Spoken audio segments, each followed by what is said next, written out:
census returns have whisked you back to the early 1800s.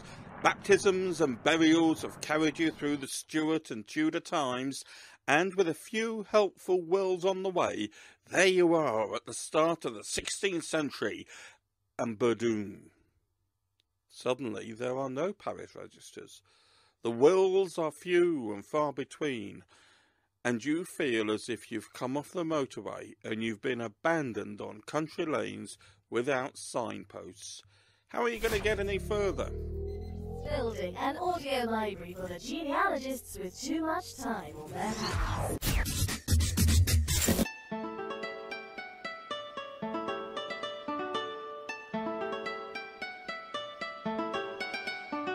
Here's your presenter, Malcolm Noble. Hello everyone, thank you for being there and welcome to episode 23 of the Talk Genealogy Podcast. You've hit the podcast for the genealogists with too much time on their hands. Tonight we're going to talk about beginning to search for our ancestors in the 15th century, the late 1400s, the Wars of the Roses, the printed word, sailing the ocean blue. You remember the sort of thing. You followed your genealogy as far as the parish registers will take you. But first, a hurried point of order. So many of these episodes are now stacking up and waiting to be posted that I've decided not to restrict the podcast to a monthly schedule. From now on, I'll be posting one every 3 weeks or so, and I won't be tagging them with a date, so there we are, you know as much about what's going on as I do. And don't forget, I'm neither a professional nor an expert. I'm an enthusiast like you who has spent more than 40 years digging up his family tree, usually in the wrong place. And these podcasts are really no more than me sharing with you some of the lessons that I've learned along the way. And don't forget, I am talking about ancestor hunting in England.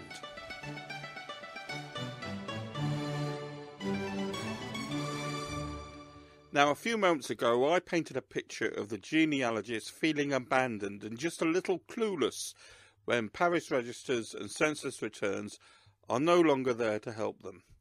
And I want to follow up on that sort of feeling. Rather than simply reading off a list of late 15th century and early 16th century sources that might be useful, and okay, I will be mentioning some, I promise, I want to recognise that now that we've got to the early 1500s, our research really does embark upon a new chapter. And anyone who hasn't trod this far before, well, you're going to find it very different. I know I did, and to be honest, it really got me excited. So now we're going to offer a sense of what research might look like from now on. We'll suggest a few useful sources to introduce us to the new century, and hopefully we'll bring things to a point where you might be able to start on some family reconstruction. That's the plan. But first things first, as always, Rule 1 applies. You start with the earliest generation you know, and you work back step by step, proving each link on the way.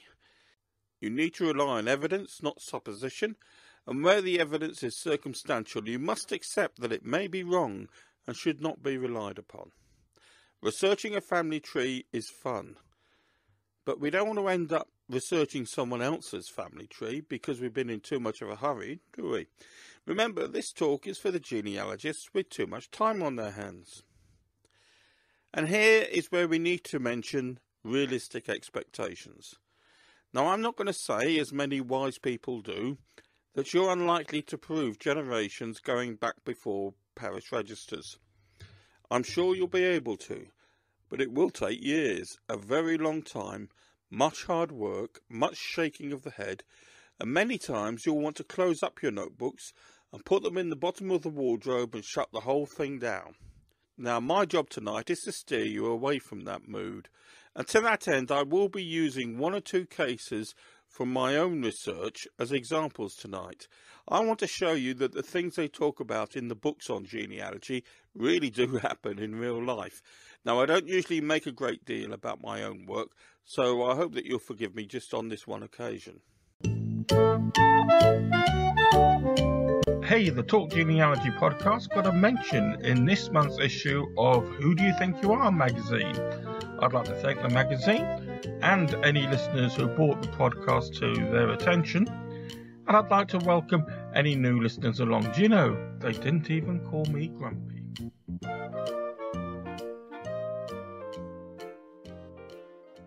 Now, when you look through census returns, parish registers, and to a lesser extent the half-tax returns, you knew that you were probably going to find what you were looking for. Not every time, of course not. But experience taught you that you stood a good chance. Very often, what you found exceeded your expectation, not only the baptism of your ancestor, but evidence of siblings and cousins. And when you walked around the graveyard, or scanned an MI transcription, you were probably scribbling down all sorts of names, if only as clues for later on. But as we lose parish registers, the world of our research really does change. As you look into the 15th century, you will very likely find evidence of early generations, though even this can be a long haul. But it will be much more difficult to establish the links between those generations and between them and yourself. You'll find yourself building a case from different sources, different scant sources, though perhaps you will find one little nugget which, hey, can only be true if all the other pieces fall into place. Excellent. But it's more likely that you'll end up presenting a case which is probable rather than certain, and it shouldn't be fixed to your family tree. You know, folk often talk about ancestor hunting being like detective work. Well, here that is very much the case. This evening I want us to look at how to discover some of those unattached could-be ancestors to the extent that we can try a bit of family reconstruction. I think that far is a reasonable goal to reach for, at least as a first hitch. The purpose is to find the mum and dad of the earliest known ancestor on your existing tree. Now, wherever our 15th century ancestors came from, our previous research tells us where their line was going to. Their line emerged into our 16th century family. So the first step is to firm up our understanding of that starting point, or do I mean the finishing point? I mean those branches that we found in the 16th century. You know, I look upon building this world as securing a bridgehead, and the stronger our bridgehead is, then the more confident we're going to be when we venture into the unknown 15th century. So we must ask ourselves, have we properly searched for every 16th century will? Have we made the most of the half-tax returns from a century later? In particular, is there anything else that we can dig up about that earliest ancestor whose mum and dad we're looking for? It's so important for us to get a handle on where that person grew up. So I'm saying know as much about the parish that you're starting from, the important families, the prolific families, the families that had even loose connections with your own. Know about the economy, the disputed boundaries, parish officers, any buildings in the village, the names of farms and meadows and fields.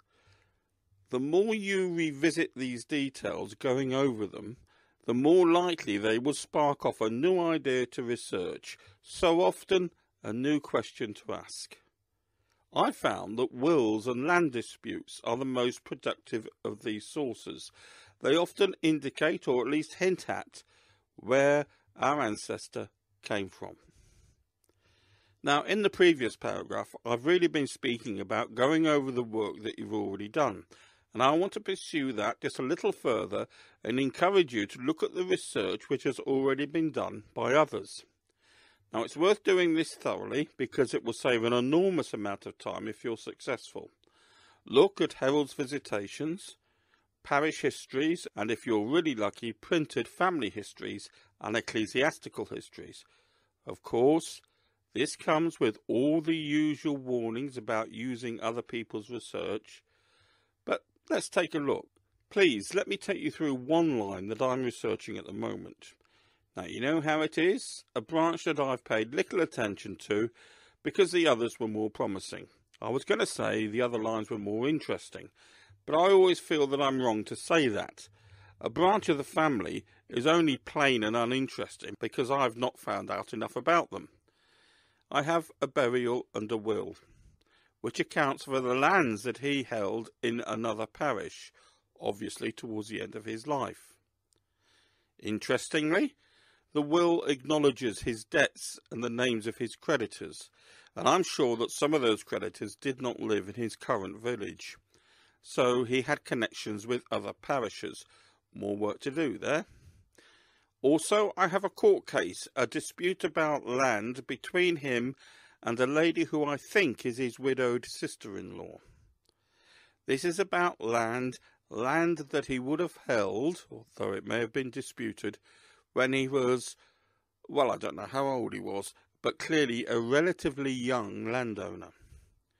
So, I have a hypothesis that he inherited it, that the inheritance is being disputed, and so his father must have died around, hey, let's not get too carried away. One hunch at a time is quite sufficient. Okay, to work. We know where that disputed land is, or at least we know the parish at this stage. I then went to a local history, written in the early 19th century, very much concerned with the many parishes or manors either owned or influenced by Church Minster. The advantage of going to an early printed history is that they usually deal with manorial histories and charters in greater depth than many more recently written versions. By the way, it was also clear that the writer was relying on an earlier printed source, so again, more work to follow up there. And yes, that history not only told me how things were in the parish where my ancestor held land, but also wrote about the important families in the district. So I'm making progress, but I've really done no more than checked out my understanding of what I'd already unearthed, please excuse the term, and I've referred to already printed histories. Talkgenealogy.blog. Here is the website that supports the monthly podcast for the genealogists with too much time on their hands. You'll find links to previous episodes, a full list of books mentioned in the series, one or two details about other genealogy work I've done, and every now and then, though more then than now, a bit of a blog. Building an audio library for the genealogists with too much time on their hands.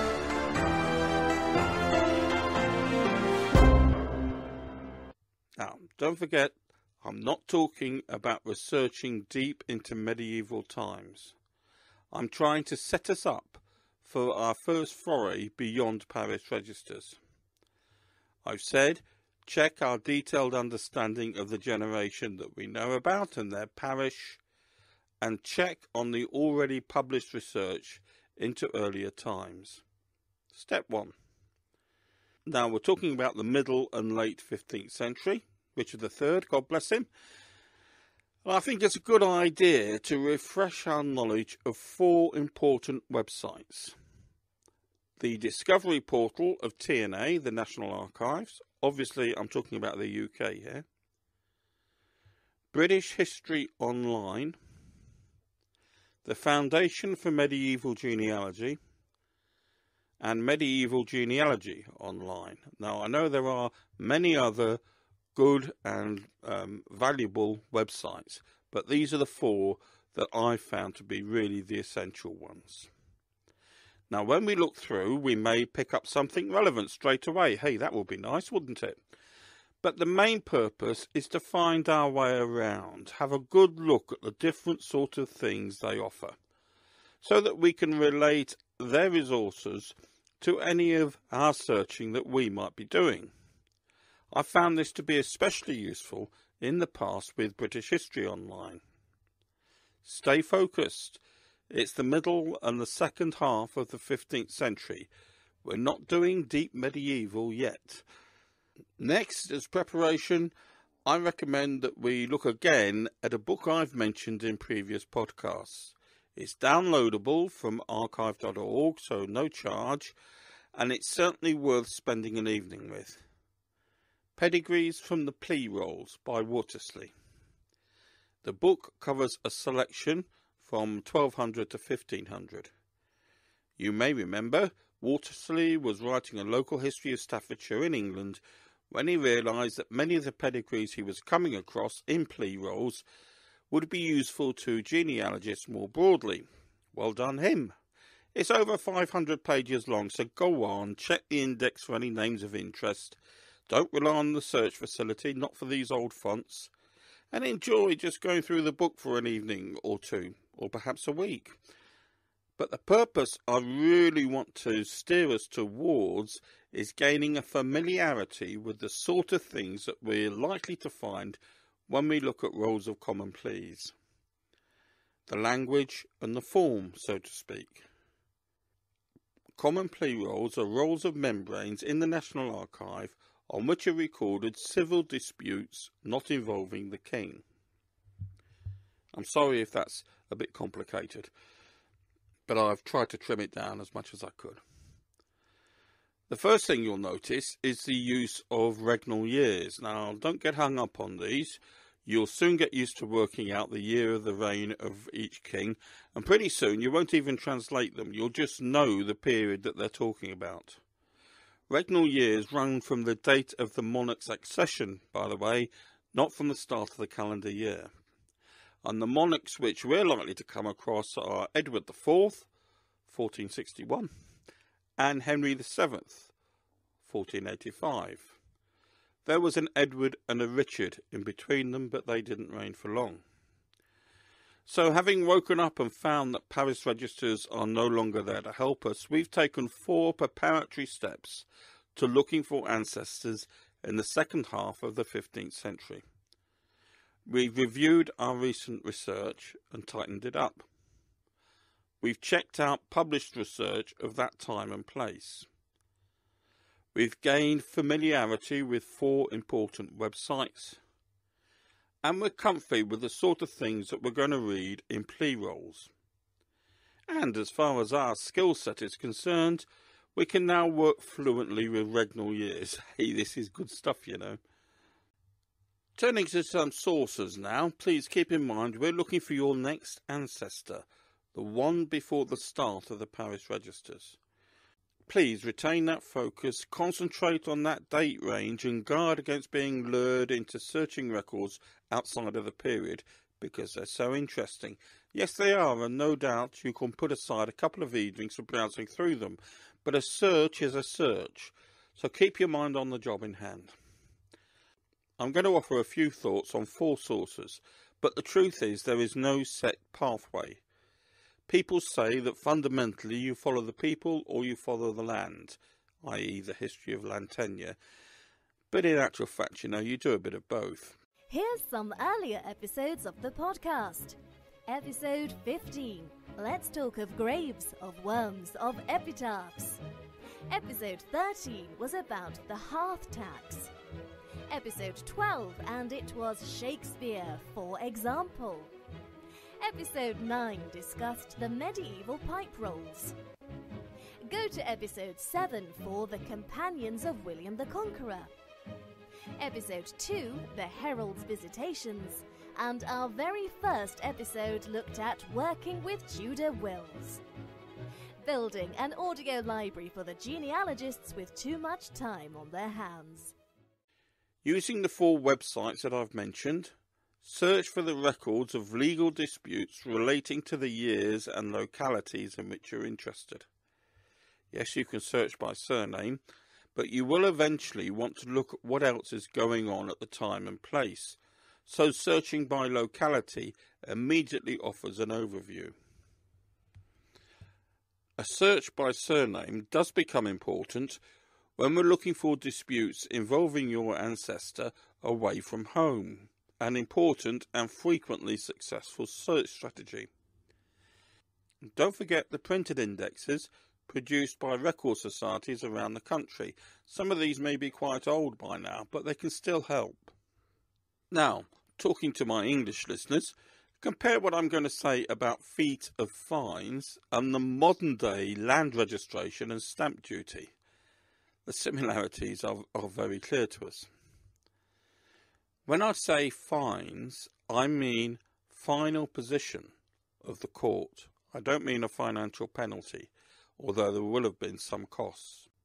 Now, in these cases, copies of the decision were detached from the bottom of the proceedings and given to the parties. This meant that if anybody came up years later, they would need to prove that their detached copy fitted neatly from where it had been taken, and this was to guard against forgeries. Very clever people, these medieval folk. The last piece to be detached was kept by the court and was at the foot of the final declaration. In plural, feet of fines. Originally, people asked the court to decide when there was a dispute about the holding of land. And to a certain extent that did continue.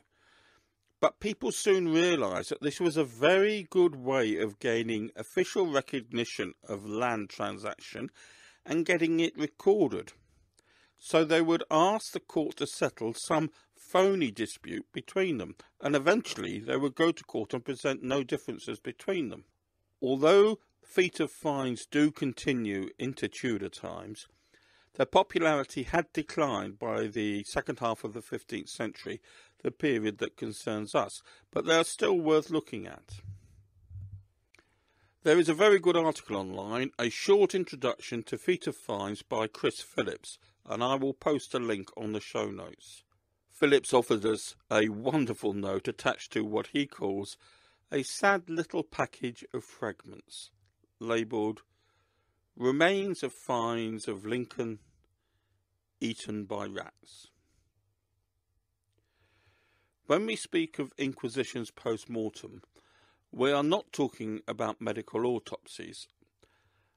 IPMs were inquiries into a deceased's wealth to see if the Crown could get their hands on any of the estate. You know, some things don't change, do they? It will not only assess the value of what the deceased left, but it will also account for those who inherit.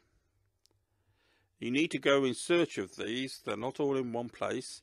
The National Archives is a good start. Double check with the County Records Office. Local record societies, including societies of long ago, may have published calendars and indexes. Check with the Society of Genealogists about availability. Those brought together in this way by the old HMSO, the government printing agency, can be easily brought up on the British History Online site. And while we're concerned with death, perhaps I should point out that I haven't mentioned wills. That is largely because wills became more frequent during the Tudor times. But yes, it is still worth checking if your ancestor left an earlier will. Episode 1 of the podcast gave some advice about working on Tudor wills. Building an audio library for the genealogists with too much time on their hands. For tonight's retrospect, I thought we'd go back almost 2 years to the second of our podcasts. This one discussed William Dugdale and the Herald's visitations. Let's just do a bit of eavesdropping and listen to what was going on. I thought I'd give a few words about William Dugdale as an introduction, but as I assembled some notes, it was clear to me that I wanted to talk more about Dugdale than the transcripts, and here I do have to admit to an element of hero worship. Of course, it would be unfair to speak about Dugdale without mentioning the other pioneers and innovators from the early history of modern genealogy. So here we are, a discussion about the early genealogists with special reference to William Dugdale and a few tips at the end about how to get the most from their work. A very different podcast from the one I started. Dugdale's story is not without its romance. Romance, if nothing else. His wife was hardly 17 when he married her, and she bore him 19 children. The Heralds had delivered long-standing services to the Crown before they specialised in genealogy, and it was in the reign of Edward II that the need to verify claims to rare arms was given some prominence. This developed eventually in the practice of visitations, where the heralds would spend time in a region recording and examining the different claims.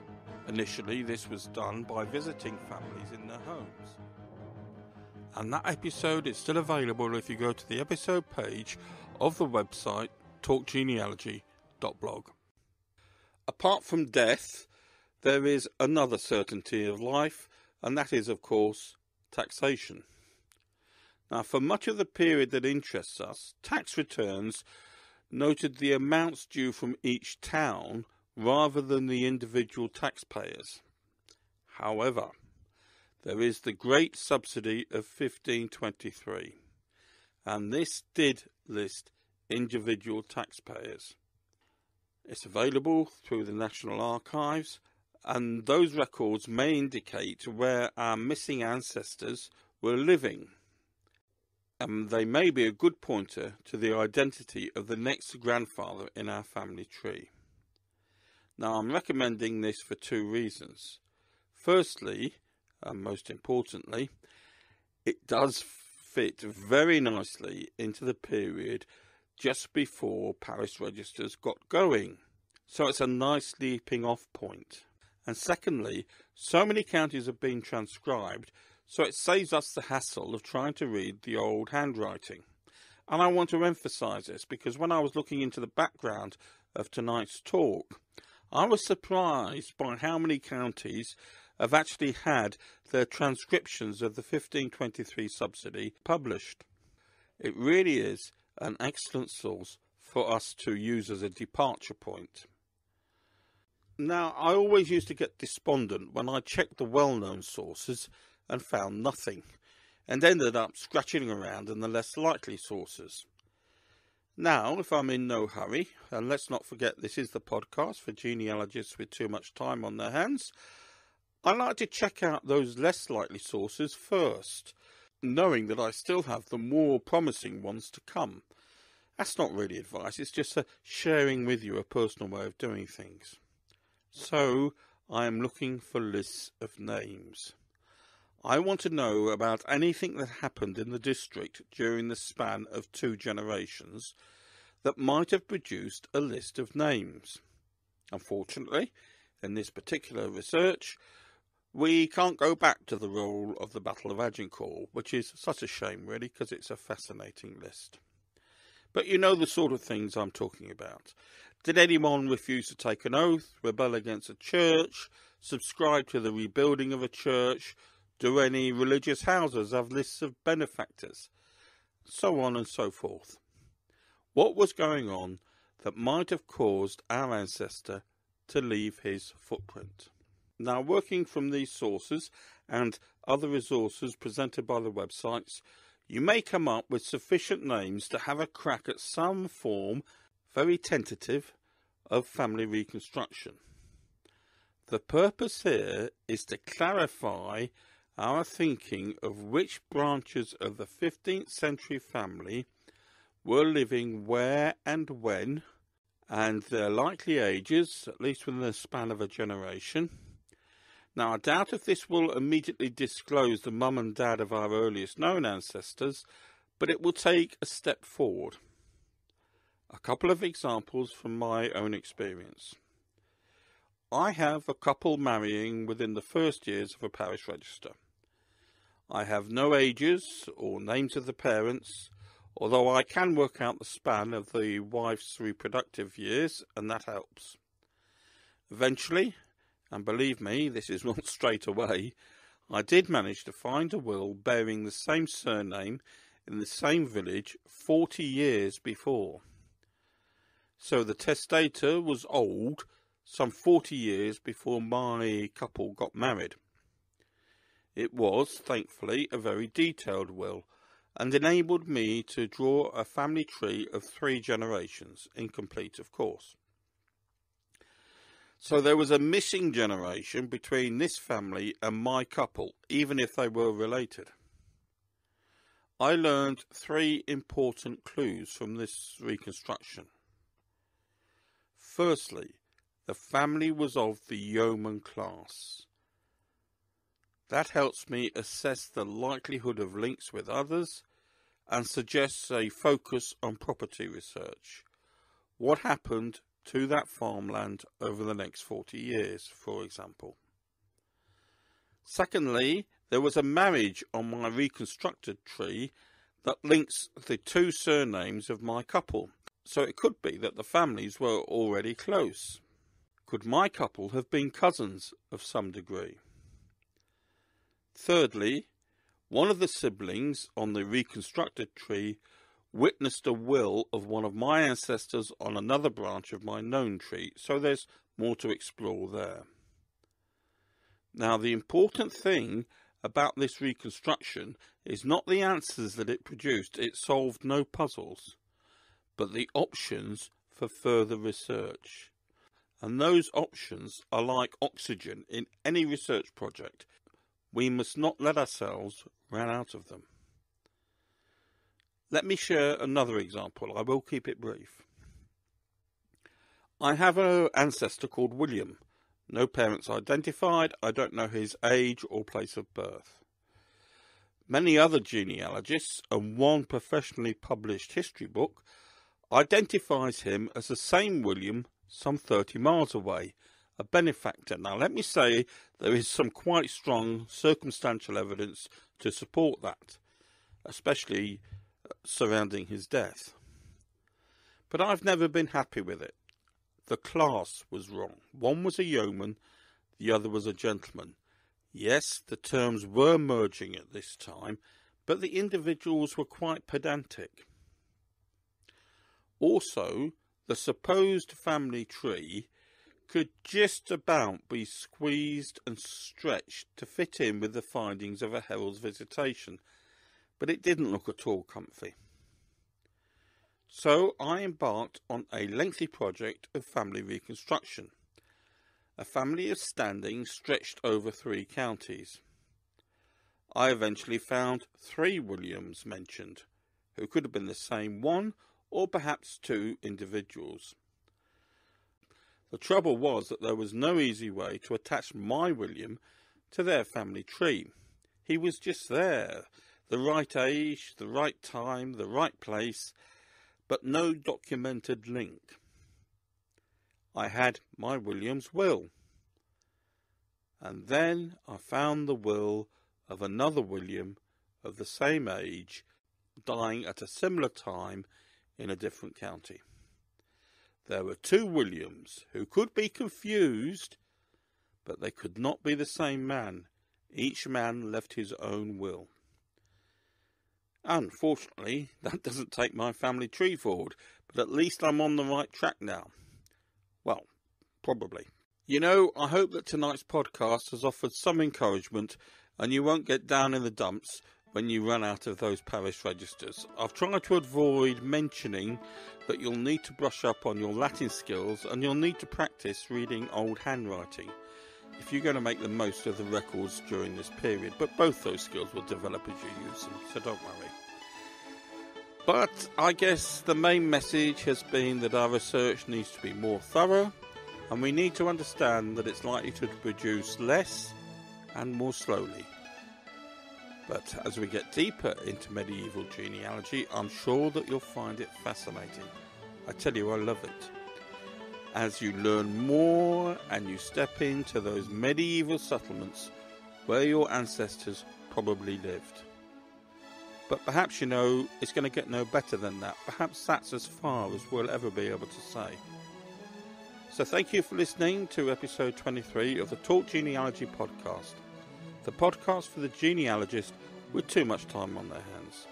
My thanks as always to Emily Brooks for the voiceover, Freeze Effects for the music, and thank you for listening. I'll be posting another episode in about 3 weeks. Until then, good night and God bless.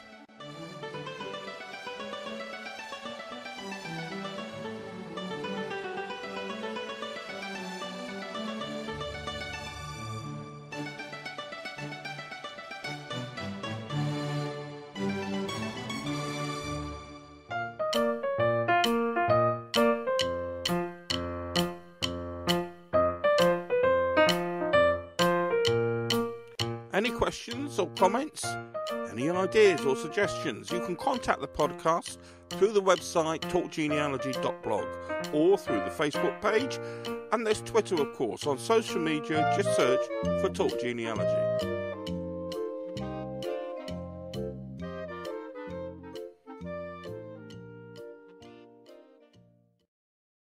In tonight's podcast, I referred to the following book, Shilton's History of Southwell, 1818. Also, I recommended Wortley's Pedigrees from Plea Rolls and Chris Phillips' A Short Introduction to Feet of Fines. Both of those are available online. I recommended the following websites: the National Archives, British History Online, the Foundation for Medieval Genealogy, and Medieval Genealogy Online. Finally, I refer to the previous episodes of the podcast: number 1, Working with Tudor Wills, and number 2, William Dugdale and the Herald's Visitations. Thank you for listening. MalcolmNoble.com